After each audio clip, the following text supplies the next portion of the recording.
fadlan walaalkeen Soomaaliyeed haddii aad nagu cusub tahay subscribe taawo furo gambaleelka yar si ay kugu soo dhacaan muuqaalada dambe haddii aad xiiseynayso arrimaha jaceylka.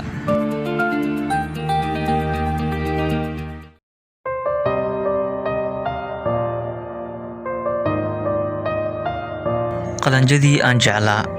dumarka taan ka doortay nafteedu ay ku riyaaqday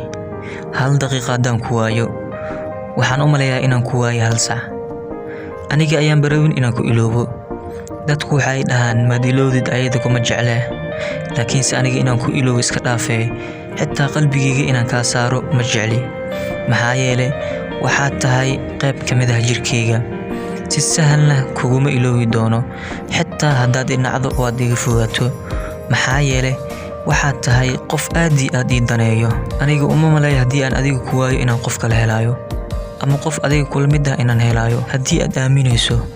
anigu si dhabaan kuu jeclahay rumayso ama ha rumaysan aniga jirkeyga oo dhan magacaaga ayaan ku qoray si aan kuu soo xasuusto haddii xitaa aan ku waayo haddii aad iga fogaato uma maleeyo inay nolol jiri doonto